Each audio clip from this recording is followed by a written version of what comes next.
Peut-être nous parler un peu de comment t'es venu ce projet, un peu d'où tu viens. C'est ton premier long métrage.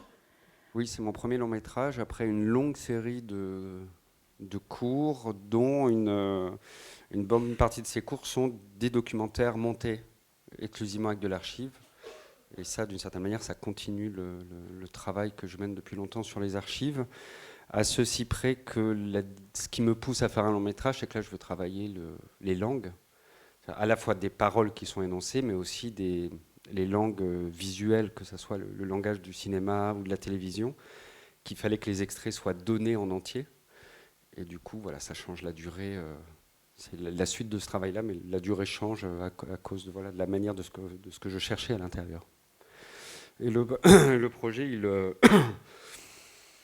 il arrive. Alors, j'avais aucun intérêt particulier, ni pour l'Allemagne, ni pour la RAF, mais quelque chose va m'arrêter dans les hasards hein, de lecture. Quelque chose commence à devenir pour moi intéressant, c'est le fait que se retrouvent dans cette histoire plusieurs questions que je travaille habituellement ou qui m'obsèdent et que je vais retrouver réunir dans un événement historique particulier qui est celui-là, qui sont des questions voilà, il y a la question de l'engagement, les questions de la violence, la question du terrorisme et de son utilisation. Et ce qui va rendre, ce qui fait que ça devient un film, c'est que ces hasards qui font que les plusieurs fondateurs du groupe ont à voir avec les images, soit comme fabricants, soit en tant que petite figure le public. Du coup, des images d'eux se retrouvent dans la télévision. Et d'un coup, je pouvais, au-delà des événements, interroger questionner l'image, comment l'histoire est construite, pourquoi des images opèrent, d'autres n'opèrent pas, qu'est-ce que ça nous raconte, voilà, d'une histoire en train de se construire. Pas seulement l'histoire en elle-même, mais comment elle se construit. Et là, ça devient un sujet de film pour moi. On sent très bien justement ce décalage entre les images de la RAF, qui sont produites par la RAF, et les images de la télévision. Et ce décalage, il a un rôle narratif. Oui, parce que je voulais raconter leur vie d'une... Enfin, pas leur vie réelle, mais en tout cas leur représentation, les représentations de cette histoire. Du coup, il fallait pas s'arrêter seulement sur eux, c'est-à-dire clore le film dans la lutte armée, mais ensuite l'histoire, comment elle est prise en charge, principalement par les adversaires dans ce film, aussi à la toute fin par le cinéma et Fassbinder, mais voilà, passer de l'autre côté. De toute façon, à ce moment-là, à partir du moment où ils passent à la lutte armée, ils font plus d'images. En tout cas, plus d'images au sens d'image. Ils créent du spectaculaire, mais ils ne créent plus d'images. Donc, dans tous les cas, il y a un trou, il y a un noir. Eux, leur histoire, elle s'échappe du film que je voulais faire. Donc, il fallait continuer leur histoire, mais du coup, quelles répercussions ça a, et principalement par la télévision. C'est une histoire aussi qui est très documentée. Dans les mouvements d'extrême gauche au XXe siècle, c'est vraiment une histoire qui est très documentée. Il y a énormément de choses. Il y a un gros travail d'archives. Raconte-nous un peu comment ça marche en Ah, Allemagne. comment ça marche les archives en Allemagne? Ben, c'est le bordel. Alors je ne sais pas comment ça se passe les archives en Suisse, mais en France on a la trop mauvaise habitude d'avoir l'INA. Donc l'INA en France on aime beaucoup l'archive, hein, ça fait partie de notre culture. Du coup on archive tout et la télévision c'est archivé très très tôt. Et il y a l'INA qui fait qu'aujourd'hui on va sur internet, un mot-clé, on a toutes les émissions voilà, depuis. En plus maintenant ils archivent les fonds publics d'avant la télévision. Donc voilà, c'est facile en Allemagne, c'est pas il y a beaucoup moins de culture de l'archive. Les archives nationales sont vraiment... c'est terrifiant, quand on ne peut rien trouver. Et tout ce qui est cinéma, ils ont arrêté de le classer depuis les années 70. Hein. C'est-à-dire que les films arrivent et on les laisse dans une salle. Les télés, chaque télé a ses propres archives, mais ils ont commencé à archiver la télé qu'au milieu des années 70. Donc c'est pas les images n'ont pas toutes disparu, certaines ont disparu, mais surtout elles ne sont pas référencées. Donc on se retrouve, on tape, non seulement il faut taper à toutes les chaînes quand on cherche quelque chose, et en plus, il faut avoir un maximum de précision parce que sinon, on trouve rien en fait. Mais du coup, pour avoir ces précisions, pour savoir exactement pour quelle émission a travaillé Meinhof, en quelle année, de telle date à telle date, quels étaient les sujets des films, du coup, ça passe avant tout par un travail d'historien très universitaire. Voilà, j'avais suffisamment de savoir pour écrire une thèse sur la RAF, par exemple. Mais voilà, c'est les archives. Il n'y a rien de très compliqué, il n'y a pas de secret ou il n'y a pas de choses comme ça, mais c'est du temps, c'est beaucoup de temps et aussi une obstination parce que quand on lit ou quand on s'adresse d'un coup au responsable des archives, spontanément, le premier truc facile à dire, c'est des images qui n'existent plus, c'est des films perdus, c'est des choses comme ça. Et en fait, on dit, non, en fait, elles existent. Certaines sont perdues, mais du coup, on retrouve quand même beaucoup de films qui étaient censés ne plus être là.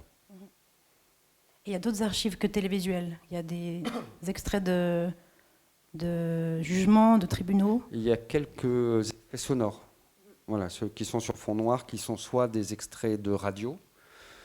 Par exemple, c'est des choses tout bêtes, mais Mogadiscio, ça se passe à minuit. La télé, à ce moment-là, est éteinte depuis longtemps à minuit. Voilà, il y a plus, donc les seuls qui ont annoncé les choses en direct, c'était la radio. Et après, il y a les minutes du procès, par exemple. Évidemment, les procès, alors c'est pareil, je ne connais pas pour la Suisse, mais en Allemagne, on n'a pas le droit de filmer pendant les procès, mais ça a été enregistré. Il y a ce bout que j'aime, qui était très long à trouver, de Meinhof, qui déclare la Fondation Armée Rouge. Ça, c'est une interview avait été faite par Michel Rey, et elle l'avait à l'époque enregistrée avant de la transcrire. Et cette bande n'a pas été perdue. Voilà, donc du coup, j'ai pu la retrouver un peu au dernier moment. Et voilà, donc il y a ça. J'avais hésité longtemps sur des photos. Voilà, parce qu'il y a tout un fond de photos, notamment.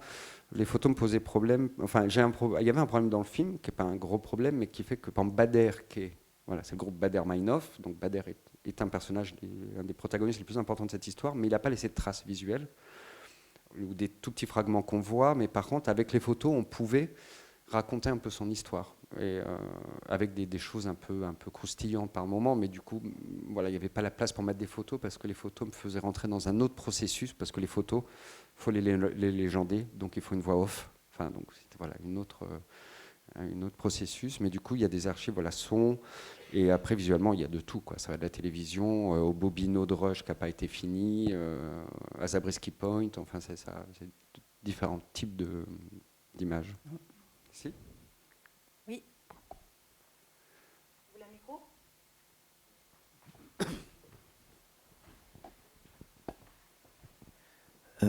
Merci beaucoup. Moi, j'aurais une question par rapport aux images sur ou provenant de la DFFB, Deutsche Film- und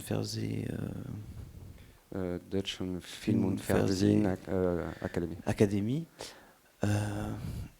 Il me semble qu'on voit l'intérêt que ces idées progressistes ou révolutionnaires ou terroristes peuvent exercer sur les étudiants de cinéma, mais que ces images, en tout cas c'est ce que j'ai vu au générique, datent des années 60. Est-ce qu'il y a aussi des images de la DFFB des années 70, au moment où le mouvement internationaliste devient plus violent, plus radical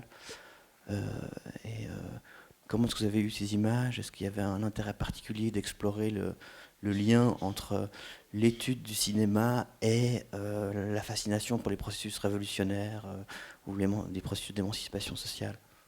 Je sais que j'ai été très très intrigué par l'histoire de la DFFB, en dehors du fait qu'il y ait Mainz. Et il y a un autre type aussi qui sort de la DFFB qui va rejoindre, qui va basculer dans la lutte armée quelques années après. C'est que d'un coup on se retrouve avec cette école qui est toute neuve. Hein. Les étudiants arrivent en 67 et en fin 67 ils virent les profs et ils font des ateliers, ils refusent, enfin ils remettent tout en cause. Donc, et ils ne font plus ils ne fabriquent plus que des films, qui doivent servir la cause révolutionnaire. Il y a quelque chose, ils se mettent au service alors tous les étudiants sont tout jeunes, ils se connaissent à peine, l'école existe à peine.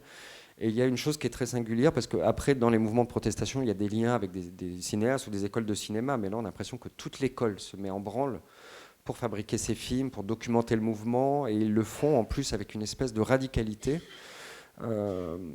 qui fait qu'ils se posent dès 68 la question du passage à la lutte armée. Le nombre si on prend le film de Maine sur le cocktail Molotov, ou toutes les discussions sur est-ce qu'il faut prendre un pistolet ou une caméra, en fait, il y a une chose qui est très singulière, dans cette représentation de la violence à ce point-là, dans tous leurs films, sans jamais oublier les questions esthétiques. Enfin, ils se revendiquent de Vertov, il y a une vraie assimilation des leçons de Vertov. Après, il y a des limites aussi. Ça s'étiole assez vite parce qu'ils sont tous virés, on le voit dans le film. Début de l'école 66, et à partir de début 67, ils virent les profs, et en 68, ils sont tous virés. Donc ils n'ont pas le temps de finir les études, et après s'ouvre une autre page de l'histoire de l'école qui est d'un coup, si un étudiant ose se présenter au concours et qu'il est légèrement engagé, Il ne veut pas être dedans, mais les films qui traînent derrière, par contre, sont assez intéressants parce que il y a plusieurs étudiants qui vont documenter l'histoire en cours. Et il y a quelques films très très beaux sur les conditions d'isolement en prison, sur des choses comme ça, mais qui sont des films dans un registre très contemplatif. On sent déjà que l'époque est passée, en fait. C'est-à-dire qu'ils sont extérieurs à l'histoire qui est en train de se jouer. Mais il y a quelques films qui étaient très beaux que je n'ai pas utilisés dedans parce que moi, dans le film, je suis passé à autre chose. Hein. Je quitte l'école. Et j'ai oublié une grosse partie de votre question, en fait. Vous parliez de l'accès à ces films-là, non? Il y a quelques films, par exemple, à un moment, on voit un fragment où il y a deux réalisateurs parlent de l'expérience d'aller dans les écoles, de faire ces Schuler-films, là, les films d'apprentis, et que ça a été un échec. Ça, c'est un film des années 70 réalisé par une des étudiantes de l'école qui va réinterroger l'histoire de ces films-là. Et c'est un film autour de Mainz. Et elle raconte la vie de Mainz à l'école avec voilà, c'est les étudiants qui étaient autour de lui. Mais voilà, on est déjà dans le film de recul, très rapidement.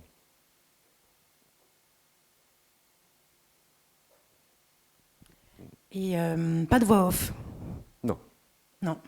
Non, surtout pas. Ça se justifie, ça s'explique.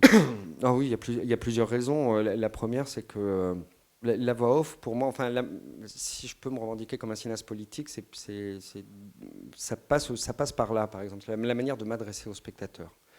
C'est-à-dire que la voix off, elle a souvent, sauf quand c'est une voix off très poétique, il y a des voix off magnifiques au cinéma, mais j'ai pas le niveau, moi, d'écrire ça. Mais en tout cas, la voix off au sens un peu classique, elle donne des informations, elle donne aussi une lecture morale de ce qu'on est en train de voir. Elle donne les clés, en fait. Mais les clés, je vous explique ce que vous êtes en train de voir, mais je vous donne aussi la lecture morale. Et ça, moi, je considère que le spectateur est assez grand pour se saisir lui-même de ce que je lui montre. Mon rôle s'arrête à essayer de formuler des questions, mais surtout pas essayer d'apporter des réponses. Et je pense que mon propre avis sur leur histoire est assez inintéressant. Enfin, c'est assez anecdotique. Et c'est aussi parce que ça permet des expériences différentes de regard avec l'archive. Parce que souvent, la voix off en archive ramène au passé. C'est-à-dire là, une voix off classique dirait, voilà, j'ai rencontré l'histoire de la RAF, ce groupe qui, en 1967, dans cette Allemagne-là, à l'époque, dans ces temps révolus, etc., c'est-à-dire qu'on ramène les images toujours dans le passé. Ça met à distance, en fait. Voilà, on les met à distance. Et d'enlever cette voix off, du coup, d'enlever le contexte, enfin, ce contexte-là, cette datation fait qu'on se retrouve avec des images qui, elles, quand elles sont créées, n'ont pas de préscience de ce qui va se passer. Les protagonistes ne savent pas ce qui va se passer le lendemain, une semaine après, des années après. Donc, du coup, on se retrouve dans un rapport qui est le même que le rapport avec la fiction. C'est-à-dire, on suit des gens sans savoir où ils vont, même si on a une vague idée de la fin et que ça va mal se passer. Mais en tout cas, on est dans un rapport de présent avec les images, ou dans un espace peut-être indéterminé entre le passé et le présent. Mais en tout cas, on n'ancre pas les événements, ce qui fait un autre type de rapport à l'histoire et qui permet aussi de ramener, c'est-à-dire que des questions qui traversent le film sont ramenées dans le présent du spectateur, ou dans le mien aussi, hein, quand je fais le film d'un coup. C'est-à-dire qu'il y a de la différence entre les temps et il y a aussi des choses qui résonnent. Voilà. Et du coup, de désancrer la voix off, souvent ancre, et là, il faut désancrer pour les ramener aujourd'hui. Et il y a aussi un endroit de modestie, c'est d'où je me place moi. Et au début du film, c'était pas évident qu'il n'y aurait pas de voix off. C'était une hypothèse de ne pas mettre de voix off. Mais à l'époque, je ne savais pas que j'allais trouver toutes les images et surtout qu'elles allaient expliquer autant elles-mêmes. Mais je m'étais dit, s'il faut une voix off, ça sera Bull. Voilà, Heinrich Bull, qui est là dans toute cette histoire, où il y a beaucoup d'émissions de télé ou de radio avec lui, et qui analyse au fur et à mesure les choses. Donc là, je le montre qu'une fois. Mais ça aurait pu être Bull ou un autre intellectuel allemand qui l'aurait dit depuis cette époque-là, qui l'aurait analysé depuis cette époque-là, donc d'en rester dans une chronologie aussi. Et je pense que voilà, quelqu'un comme Bull est nettement plus intéressant pour comprendre cette histoire-là que ma propre petite subjectivité. Et donc le film pose beaucoup de questions. Est-ce qu'il y a des réponses? Est-ce que tu as trouvé des réponses? Ou ça reste encore des questions? Non. J'ai pas trouvé de réponse, mais en tout cas, il y a un endroit sur lequel, il y a peut-être deux endroits sur lesquels j'ai progressé en faisant le film. C'était notamment de découvrir l'importance de Meinhof et de Mahler. mais par une chose très bête, c'est le fait qu'il y existe autant d'images d'eux à la télévision. Donc ça veut dire que ce qu'on connaît, ce qu'on lit très rapidement quand on prend un bouquin sur la RAF, c'est que Meinhof est une journaliste crédible, elle travaille pour Concrète, elle passe de temps en temps à la télé, etc. Bon. Mais quand on la voit, aussi souvent, ça dénote une place, en fait. C'est-à-dire qu'elle passe pas une fois à la télé, elle passe beaucoup à la télé, malheureusement aussi. C'est-à-dire que c'est des petites figures de la vie politique de l'époque ou de la vie intellectuelle. Le premier téléfilm sur Bader et Hansine, c'est 69. Donc, un an avant la fondation de la RAF, il y a un téléfilm en prime time qui raconte leur vie. Après, on les accuse d'être des Bonnie and Clyde, mais en même temps, c'est des personnages de fiction avant même d'exister. Donc ça permet de se rendre compte qu'ils avaient une place un peu singulière. C'est-à-dire que ce n'était pas juste des anciens étudiants. Voilà, c'était des gens qui avaient une petite légitimité. Et après, sur la question du passage à l'acte. Pour moi, forcément, d'aujourd'hui, le passage à l'acte, c'est extrême. C'est une cassure, c'est quelque chose qui est irrémédiable. Le fait que ça imprègne autant le cinéma, la question de la violence est une question qui hante le cinéma de l'époque. Les films d'étudiants, Mes Zabriskie Point, produits par la MGM, le cinéma de Godard, enfin voilà, c'est une question et sur laquelle il n'y a aucun jugement moral. Ça veut dire que c'est pas mal de passer à la lutte armée. C'est une possibilité, et c'est même, pour certains, une possibilité à explorer. Et donc déjà, il y a un air du temps, et après, j'ai rencontré des survivants de cette histoire, des gens qui étaient proches d'eux, qui racontent que... quand eux, on leur a posé la question s'il y allait, ils disaient non. Conrad, il raconte que sa femme venait d'accoucher, donc il n'y est pas allé. Gifford, il est en train de faire autre chose, mais ils n'y sont pas allés pour des questions morales. Ils n'y sont pas allés parce que dans leur vie, il y avait des petits trucs qu'il fallait régler avant. Et d'un coup, quand je discute avec eux, et ils me disent en fait, non, la lutte armée, on ne s'est pas interrogé 3 plombes. Quand eux, ils y sont allés, il n'y a pas eu un seul moment où... Il n'y a pas ce moment qu'on sent normalement depuis aujourd'hui un peu cristallin ou un peu une chose, une faille, quelque chose qui... Non, il y a juste un passage. Voilà, ça c'est un peu surprenant. Je ne le comprends pas. Voilà. Ça n'apporte pas de réponse, mais en tout cas, ça permet à un moment de saisir des choses.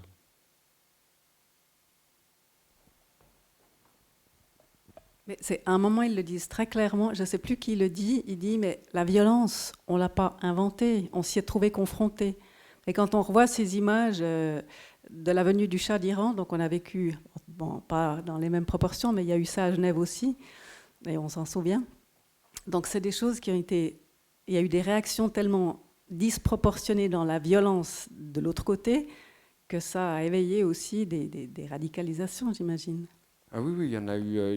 Il y a eu le mouvement étudiant globalement s'est radicalisé à force de se prendre des matraques dans la gueule. Où 69, c'est 10 000 étudiants sont en prison pour avoir manifesté ou tagué ou fait des actions. Donc c'est énorme et avec des peines très très lourdes. Donc forcément, ça rend pas gentil ça. Mais par contre, sur toute cette classe d'âge ou sur tous les manifestants, ils sont quand même nombreux. Quelques-uns fondent des groupes de lutte armée, la RAF, le 2 juin, mais c'est quand même ultra minoritaire. C'est-à-dire que tout le monde n'a pas répondu par cette violence-là à la réaction. Il y a quand même un endroit qui les sépare des autres, qui fait que quelques-uns y passent, pas les autres. Pourquoi eux, en fait? Pourquoi eux, ils ont une espèce de désespoir, quelque chose les relie ensemble, ou je ne sais pas où ça se joue, pourquoi eux, pas les autres, mais... c'est cette réaction, cette contre-réaction à la violence de l'État, elle génère ça, mais il n'y a pas non plus d'effet d'échelle, quoi. C'est pas toute la jeunesse allemande qui est partie dans l'action armée, donc ça rend quand même la question un peu... Il y a un endroit qui nous échappera toujours. Bonsoir, merci beaucoup. Moi, je me posais la question de comment vous êtes arrivé en Allemagne et comment le film a été perçu en Allemagne. Quand je suis arrivé en Allemagne, à quel moment ? Pardon ? Sur cette thématique. C'est toujours un peu rigolo quand on est étranger à une culture. Je ne parle pas allemand déjà, donc ça pose quelque chose et on dit oui, je viens faire un film sur la RAF, etc. La première question, mais c'est pourquoi ? Qu'est-ce que ça vous intéresse ? En même temps, on sait bien que sur tous les travaux historiques, c'est souvent il y a une manière de travailler l'histoire qu'en extérieur à la culture qui est différente et qui souvent porte des regards qui sont intéressants. Enfin, nous, en France, l'après-guerre a été écrite par un Américain. Enfin, c'est parce qu'il y a eu un bouquin américain qu'on s'est interrogé sur notre propre histoire de la collaboration. Quand on est dans une culture, on est trop empêtré dans sa propre histoire. Moi, par exemple, ça m'a permis d'être français, de travailler avec des gens pour accéder aux images qui se détestent. C'est-à-dire que j'aurais été allemand, j'aurais appartenu à une des catégories, des grandes catégories de narration de l'histoire de la RAF. J'aurais pu avoir les images d'un côté, mais les autres me les auraient refusées. Là, tout le monde me les a données. Donc ça, c'était le fait d'être français, était plutôt une chose plutôt bien pour faire ce film-là. Et les réactions étaient bonnes en Allemagne. Enfin, en même temps, c'est très subjectif parce qu'un réalisateur, c'est très très rare qu'on vienne le voir pour lui dire que c'était pas bien. Mais on entend quand même quelque chose. En tout cas, j'étais très touché par la réaction des réalisateurs à qui j'empruntais les films, qui étaient mais touchés, en fait, vraiment touchés quoi, de ce que j'avais pu faire de leurs films et raconter de cette époque-là. De dresser un portrait de l'époque qui pour eux était très juste, même si c'est dur à définir, mais en tout cas, ils étaient très émus. Des gens ont pleuré en salle, qui ont connu cette histoire-là. Et donc les retours étaient, voilà, c'est un moment qui était particulier, Berlin, parce que je crois qu'on fait... Enfin, j'ai fait plusieurs films sur des histoires qui ne m'appartiennent pas. Je pense que les films, entre guillemets, sont justes seulement quand ils sont justes pour les gens dont on emprunte l'histoire. Du coup, c'était important et voilà, c'était rassurant. Et les retours étaient, voilà, ceux-là étaient beaucoup portés sur l'émotion. Et la qualité donnée au film, c'est l'absence de prise de position. Étant entendu, pas neutre non plus, mais en tout cas de me détacher des enjeux de mémoire en cours et de ne pas absoudre la RAF de son histoire, de ne pas en faire des martyrs ni des héros, mais de ramener les logiques de l'histoire. Voilà. Et ça, du coup, c'était ressenti comme une vraie qualité, et par des gens qui, là encore, sont des gens diamétralement opposés, c'est-à-dire que ce soit des anciens de la RAF ou des gens très très droitiers aujourd'hui, m'ont fait ce retour-là. Voilà, donc ça c'est plutôt agréable de réussir à parler au-delà de ces barrières.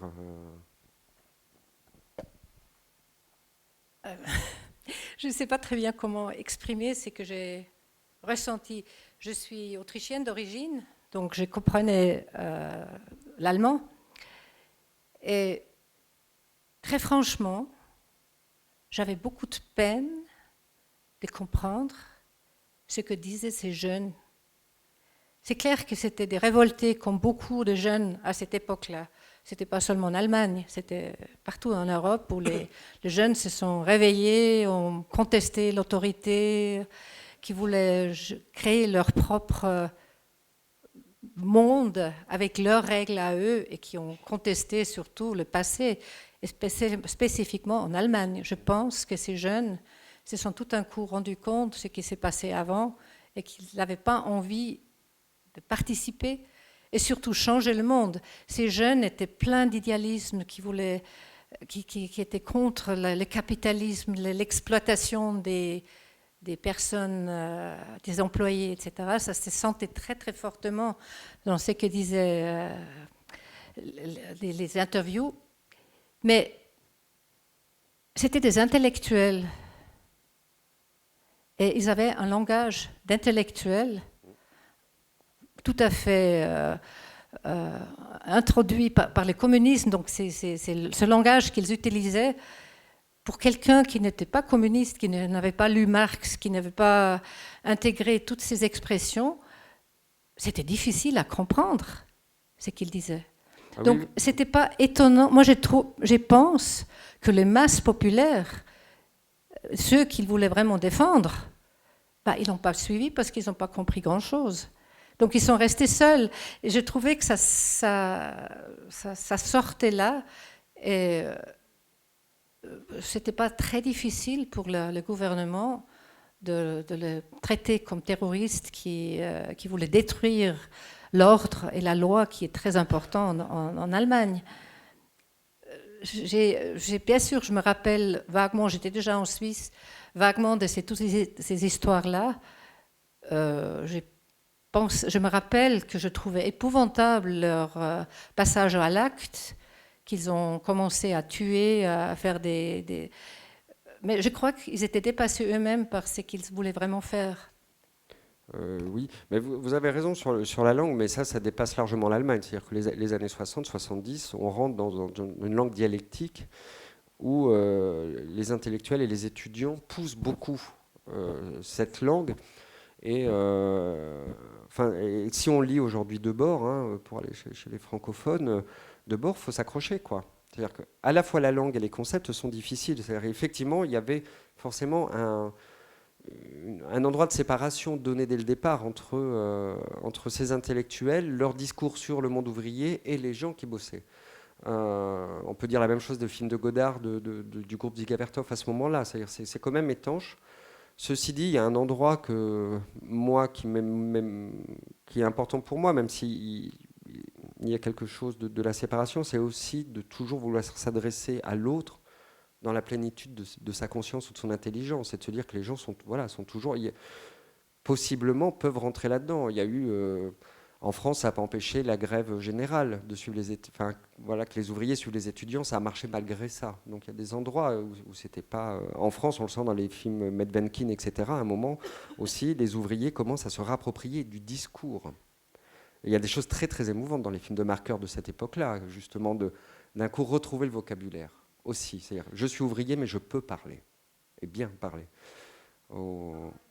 Voilà, non mais en Allemagne, alors là la situation elle est très très claire, les étudiants sont tout seuls, mais parce qu'en même temps, il y a aussi, vous parliez du nazisme, mais les ouvriers qu'ils veulent défendre, ce sont des gens qu'ils attaquent de l'autre côté, comme d'anciens participants au Troisième Reich. Il y a une chose qui ne va pas, il y a une fuite en avant dans le mouvement étudiant, parce qu'ils ne réalisent jamais en fait qu'ils sont seuls, ou leur manière de s'adresser n'est pas opérante, puisque... Voilà, il n'y a pas de PC, il y a la RDA qui fait tampon, c'est une société qui est très conservatrice, qui apprécie le luxe qu'elle est en train de créer, et ils se retrouvent isolés. Et il y a effectivement quelque chose, moi, que je trouve très impressionnant dans le vocabulaire, c'est à la fois, surtout chez Meinhof, hein, avant de fonder le groupe, et après un appauvrissement terrible de la langue. Les phrases deviennent toutes courtes, deviennent péremptoires, il y a une perte de langage, et en même temps, le petit bout du manifeste qu'il y a, quand ils écrivent, c'est totalement opaque, quoi. Enfin, même moi qui suis plutôt rodé dans la lecture des textes dialectiques, là, quand même, c'est 50 pages pour ne rien dire. Enfin, en tout cas, le peu que ça dit, on peut le résumer en une phrase. Il y a une perte, mais c'est ce qui participe du drame de chez Meinhof, c'est la perte du vocabulaire. Elle a perdu ses moyens, vraiment. Donc, c'est quelque chose qui est... moi, que je trouve tragique, en fait, quand on voit cette intelligence et qui s'étiole. Surtout quelqu'un comme Meinhof, quand elle parle à la télé, fait attention au maximum de simplifier sa langue. Et dans les documentaires qu'elle fait, par exemple, on voit que c'est facilement accessible. Sur les ouvriers, etc., il y a quelque chose qui est assez simple. C'est quelqu'un qui sait les différents niveaux de langage. C'est pas un jeune étudiant qui a mal digéré son Marx. Mais voilà, il y a quelque chose, effectivement, que l'on voit à l'œuvre dans le film, en tout cas. Vous avez dit qu'avec ce film, vous n'avez pas cherché à vous positionner par rapport à des enjeux de mémoire ou à des enjeux historiques, et vous m'avez pas mal convaincu de votre entre guillemets neutralité dans le sens positif du terme. Certaines personnes ont fait remarquer que les productions récentes sur les années de plomb, que ce soit dans le contexte allemand ou italien, étaient plus dans le registre du spectaculaire, de la fiction, étaient plus intéressés par la psychologie de ces groupes, à explorer leur rapport entre eux. Je pense par exemple à La Bande à Bader, qui est un film assez récent, et qu'on s'éloigne des questions plus politico-historiques, du bien fondé de ses actions, etc. Avec ce film, quand même, vous avez une ambition d'utiliser des sources assez variées, de remettre quand même en perspective une certaine évolution, de poser des questions. Et qu'est-ce que vous pensez de cette évolution à laquelle je me réfère, et à la psychologisation, au recours à la fiction, etc. Je vais juste revenir avant sur ma neutralité qui est juste apparence. Enfin, la neutralité, elle s'ancre dans l'absence de voix off. Après, effectivement, dans le film est, je prends position sur des choses. Je ne m'arrête pas à est-ce que je suis pro ou anti-RAF, pro ou anti-gouvernement, qui ne sont pas les questions qui m'intéressent, parce que le film déborde la RAF pour moi, mais d'un coup, de ramener à voir des gens considérés comme terroristes, en soi, c'est agressif. À part que une fois que c'est posé, on le voit, on est face à des gens, des voix, on l'accepte, mais en soi, soi, c'est pas si simple. En tout cas, par exemple, sur l'écriture, c'était très violent à lire, ça. Mais quand on le voit, c'est plus facile. Mais il y a quand même des endroits, ramener la voix de Meinhof pendant les procès, c'est quand même... Je pose des choses dedans. Mais effectivement, le cinéma aujourd'hui, en tout cas, par exemple, sur la RAF, j'ai vu tout ce qui a pu exister, etc. Et petit à petit, les choses changent. Mais on est globalement dans un moment où... je ne dirais pas qu'il n'y a plus de politique, mais en tout cas, elle ne se pose plus de la même manière, elle disparaît. On est dans une manière, à la fois on est plus sur des questions morales que politiques, sociétales que politiques, et on arrive à ce paradoxe à faire des films sur des sujets politiques qui, eux, et dont les films même ne sont plus politiques. Même sans prendre la RAF, La bataille de Solferino, la réalisatrice annonce qu'elle fait un film qui s'appelle La bataille de Solferino en France pendant les élections, et qu'elle l'utilise comme décor, et que surtout, elle ne veut pas parler de politique. On veut dire, surtout, fais pas un film sur Solferino, quoi, l'élection de... Il y a une chose qui est... Bonello a fait un film sur des poseurs de bombes à Paris, comme un motif cinématographique. J'aime énormément Bonello, mais on ne fait pas un film sur des poseurs de bombes qui ne questionnent pas le politique. C'est une chose époque sur laquelle je n'ai pas beaucoup de réponses, mais que je trouve un peu étonnante. Voilà. Heureusement, à côté, des gens cherchent et continuent de travailler. Donc, je préfère voir les gens qui continuent à travailler que cette espèce de chose un peu molle du moment. Enfin, molle, pas que du moment d'ailleurs, qui commence à traîner un peu trop. Une dernière question peut-être ? La dernière scène de votre film, quand on voit Fassbinder qui parle de la mort des membres de la RAF à Steinheim, il s'inscrit donc dans un film qui s'appelle L'Allemagne en automne, qui est tourné, je crois qu'il sort en salle quelques mois après leur décès en prison. Moi, que je l'ai vu récemment parce qu'il a été reprogrammé dans un cinéma à Genève, et il m'a parlé comme une sorte de brûlot aussi contre la chape de plomb qui s'impose en Allemagne à cette époque-là, sur les questions en fait sur la question révolutionnaire et sur le conflit en fait violent en général. Je voulais savoir, vous, quel était votre rapport en fait particulier à ce film-là, étant donné que vous avez comme choisi ces images-là pour terminer votre film. Comment vous vous inscriviez en fait dans une filiation ou pas en fait avec les questionnements de ces réalisateurs allemands qui avaient participé à l'époque à ce film? Du coup, ça me fait revenir au tout début de la discussion sur pourquoi je peux faire ce film-là, dans les petites coïncidences, dans les choses qui font qu'à un moment s'ancre une curiosité. C'est que un des premiers films que j'ai vu, c'est L'Allemagne en automne, que j'ai trouvé mais admirable. Enfin, c'est un film d'une beauté terrifiante, mais que je n'ai absolument pas compris.